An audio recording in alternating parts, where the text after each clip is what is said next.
Hi everyone, I'm Theo from OKP4.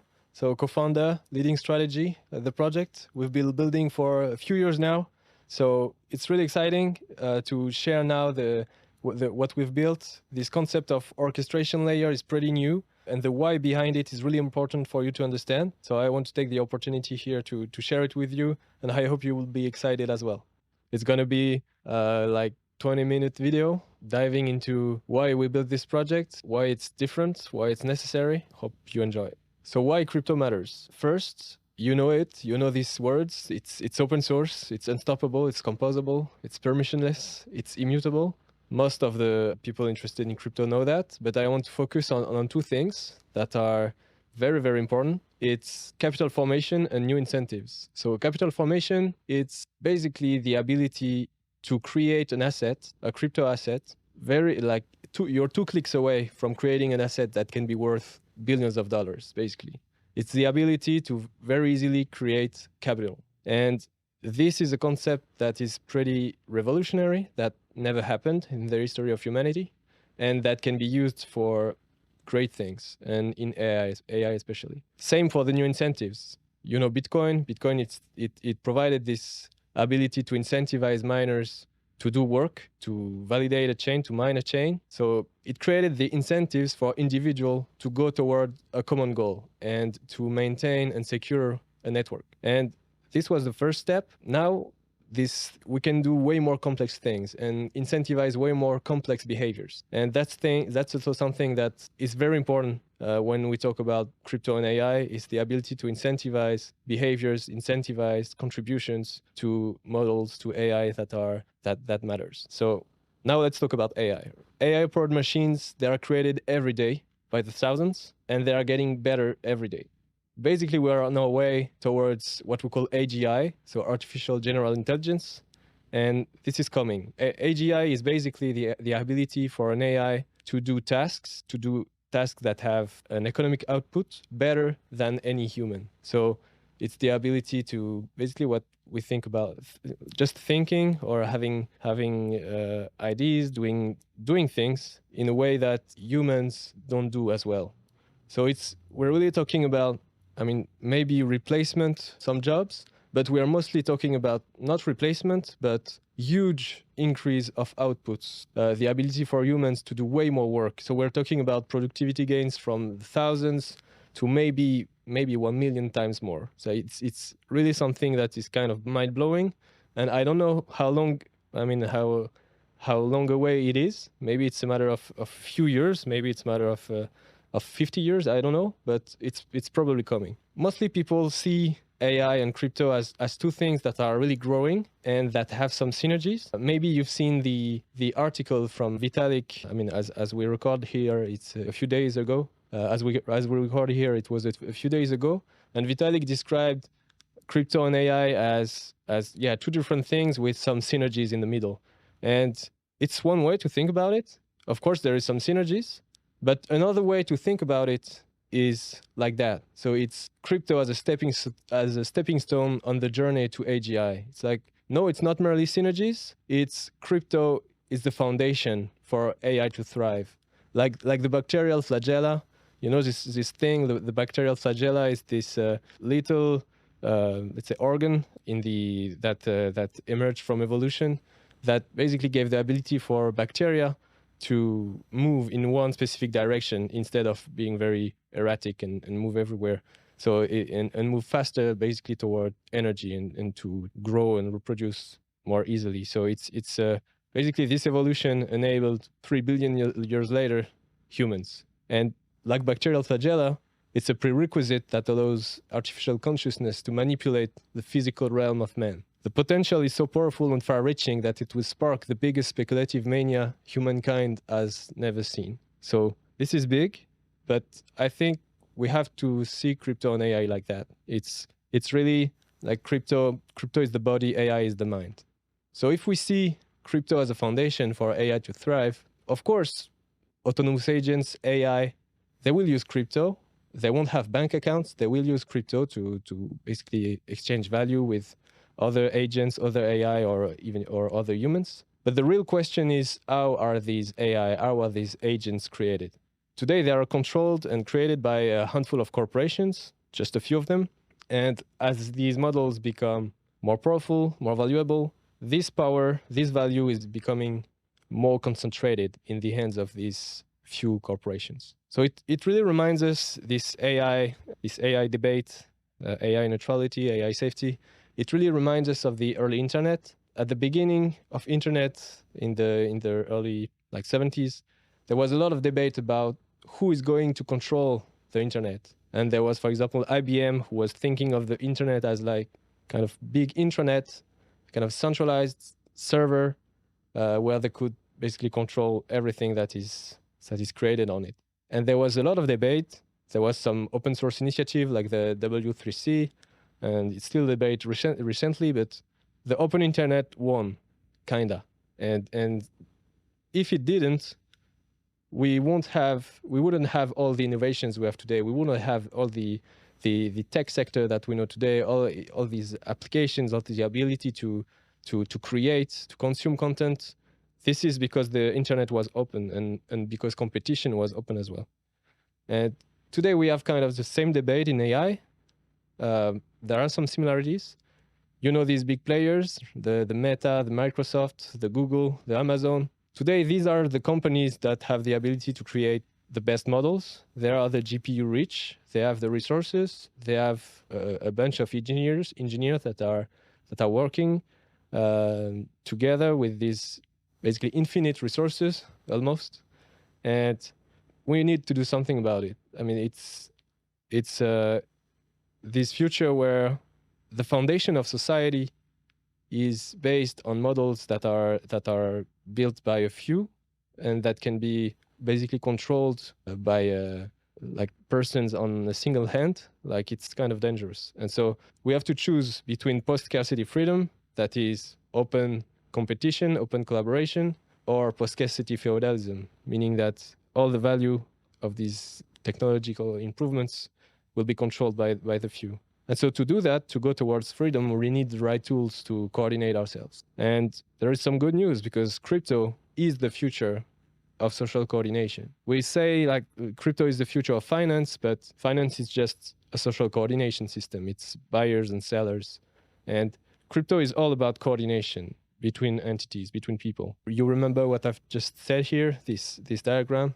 These are the key elements to enable social coordination. And this is a graph that shows basically the difference between economies of scale and coordination at scale. Economies of scale is, let's say, it started with the Industrial Revolution, with Rockefeller, with Ford, with all these companies that were able to pool capital and to pool labor and intelligence into a company, and that were able, because they are very tight, very controlled by let's say, top leadership, they were able to work together in a good way. But there is an alternative to companies and to 5 people deciding for the company. It's coordination through incentives, through capital formation. And this emerged with, in the digital realm, I've put the logo of Emule. It's a peer-to-peer ability to coordinate people, to share files with Wikipedia. And Bitcoin emerged, and I put the logo of BitTensor because it's basically where we are today. This ability to incentivize some behavior. Here at BitTensor, it enables to train models and to put miners who are providing models in competition with each other, creating like a real open network of models that anyone can access, and through incentives, through coordination. And this is really the beginning. The red dot you see is where we are now. So economies of scale is capped because at some point a company is limited. In OpenAI, there is 100 engineers working together in California, and that's it. Maybe it can grow bigger, but it gets messy quickly. While coordination, we can talk about millions of people being coordinated toward a common goal and working together. And obviously, millions of people working to build a model, it can go way beyond that what a company can do. So we're talking about building the coordination systems with crypto. Here in this scale, I mentioned Bitcoin. Bitcoin is kind of a simpler crypto-enabled coordination system, where it's just miners being coordinated to maintain a database of scarce units, satoshis, that are used for payments. Then emerged Ethereum with more complex systems, with DeFi, with NFTs, with DAO. And then there is our logo here. Maybe it's a bit too much, but it's the idea is to go beyond that. It's to enable new things to emerge through crypto-enabled coordination systems, like decentralized physical infrastructure, like collaborative AI, like AI DAOs, like AI agents on-chain and autonomous, like network states, like decentralized science, all these things that go way beyond the on-chain world. It's really using crypto as a way to have an impact, to coordinate behavior in the off-chain world. And it's just the beginning. So one quote I like from Redphone, it's crypto forces collaboration for the common good. Quite literally, it pays us to cooperate. That's much larger than financial technology. It's collaboration engineering. A weapon not for spreading mass destruction, but one for spreading abundance and peace. So yes, crypto is our path towards post-scarcity freedom. And it's really, we have to think about it as the foundation for AI to thrive and the AI we want to see. Not the AI that is controlled by a handful of people, but AI that enables open competition, open collaboration, and that basically provides the best for humanity. So the AI stack is really evolving.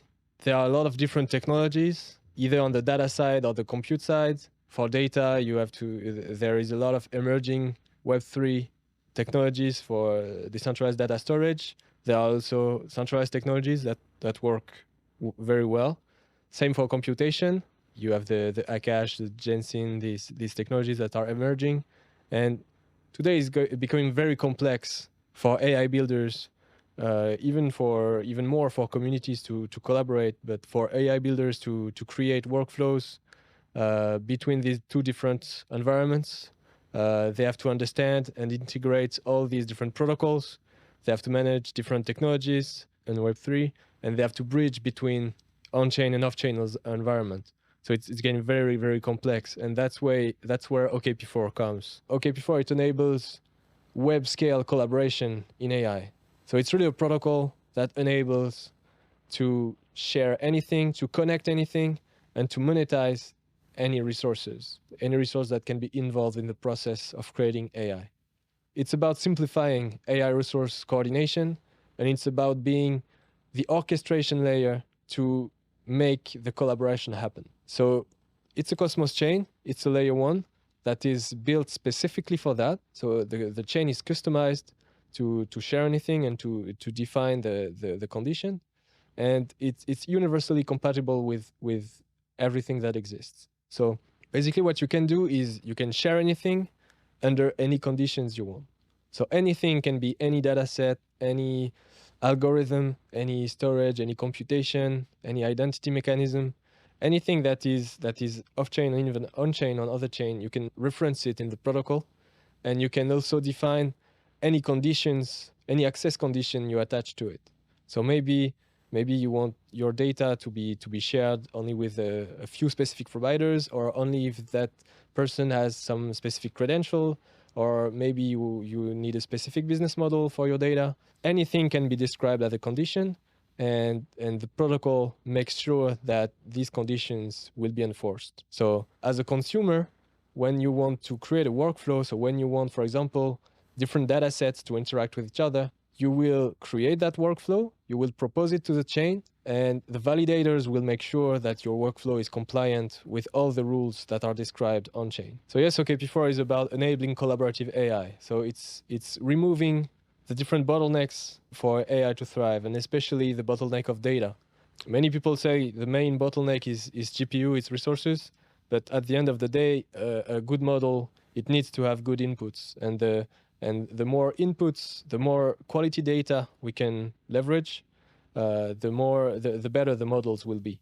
And OKP4, it creates the right environment to have the trust, the incentives, and the composability for that kind of collaboration. So how it works is, as a provider, you can reference your resources, reference your data sets, your algorithm, your resources, and define the different access conditions.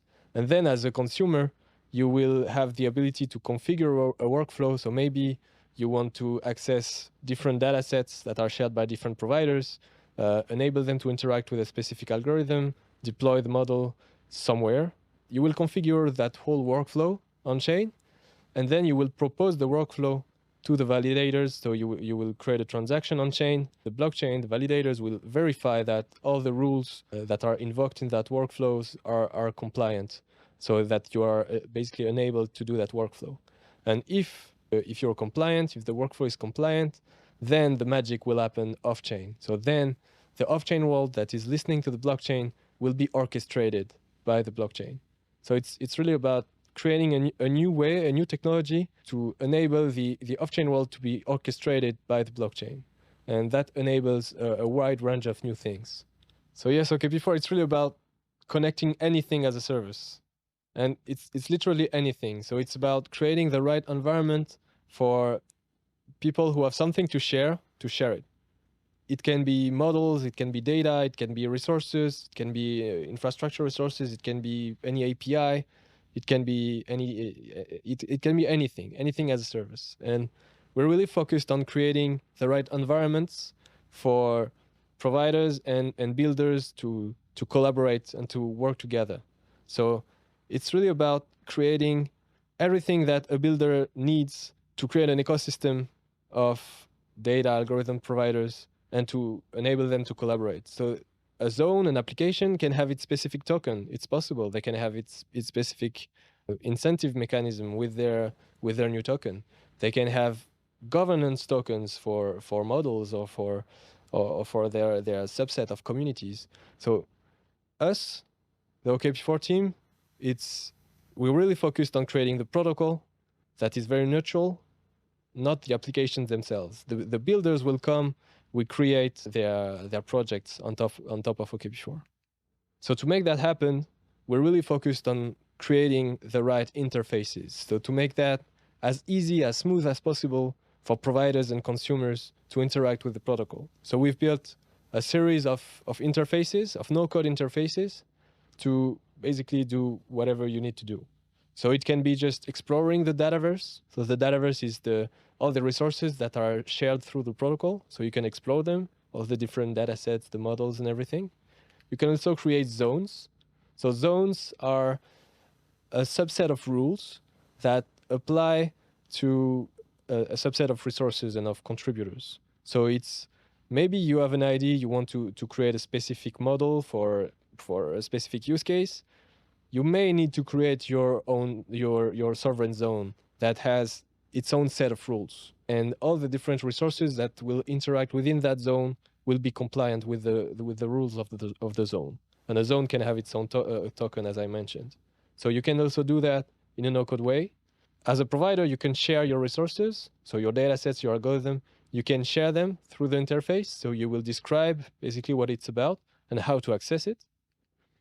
And also, as a consumer, you can build your own workflows and propose them to the network. So all these different interfaces will be available to builders and providers to interact with the protocol. So we've seen the interfaces, and with the mainnet will come the token. So the token, it has a few utilities. It's a blockchain, it's layer 1, so the token is used to pay for transaction fees. It's also used to secure the network with staking. It's used also for on-chain governance, and it can also be used, and it will be used at the beginning by default to be the mean of exchange, to exchange value between the consumers and the providers. So if you share some data or if you want to consume some, you will pay with the token. It also can be used in mechanism to secure the different consumers. So for example, if you provide a model, you may need, depending on the conditions of the zone, but you may need to lock some tokens to make sure that you're incentivized to keep your model up. So in case you share a model, but your model is disconnected and can't be accessed, you may be slashed. So it provides an incentive for you as a provider to behave in the interest of everyone. And it's also a token that can be used for zone governance. But really what I want to focus on is the value capture of the token.